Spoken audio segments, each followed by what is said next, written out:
Praise the Lord. Bethlehem എന്ന വാക്കിൻ്റെ അർത്ഥം അപ്പത്തിൻ്റെ ഭവനമെന്നാണ്.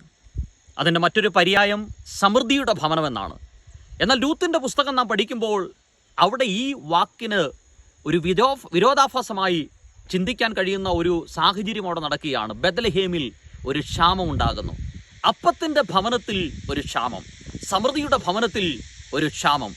എന്നാൽ അതേ സുവിശേഷങ്ങളിൽ നാം വായിക്കുമ്പോൾ യേശു കർത്താവ് പറയുകയാണ്, ഞാൻ സാക്ഷാൽ ജീവൻ്റെ അപ്പമാകുന്നു. ഒരു ബെത്ലഹേമിൽ ഒരു ക്ഷാമം വന്നപ്പോൾ ബെത്ലഹേമിൽ എഫ്രാത്തയിൽ ക്ഷാമം മാറ്റാൻ കഴിയുന്ന ഒരുവൻ ജനിക്കുകയാണ്. അവൻ പറയുന്നു, ഞാൻ സാക്ഷാൽ ജീവൻ്റെ അപ്പമാകുന്നു, എന്നെ തിന്നുന്നവൻ എൻ മൂലം ജീവിക്കും. ജീവിതത്തിൻ്റെ സകല ക്ഷാമങ്ങളെയും മാറ്റാൻ കഴിയുന്ന ഒരേ ഒരുവൻ, അവൻ നസ്രയനായ യേശു കർത്താവ്.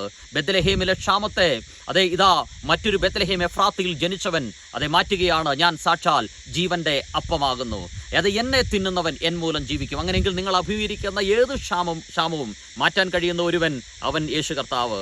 ആ കർത്താവ് ഈ ദിവസങ്ങളിൽ നിങ്ങളുടെ ക്ഷാമങ്ങളെ മാറ്റട്ടെ, ഒരു സമൃദ്ധി നിങ്ങളുടെ ജീവിതത്തിൻ്റെ നൽകട്ടെ എന്ന് പ്രാർത്ഥിച്ചുകൊണ്ട് എൻ്റെ വാക്കുകൾക്ക് വിരാമം കുറിക്കുന്നു. God bless you all in Jesus name.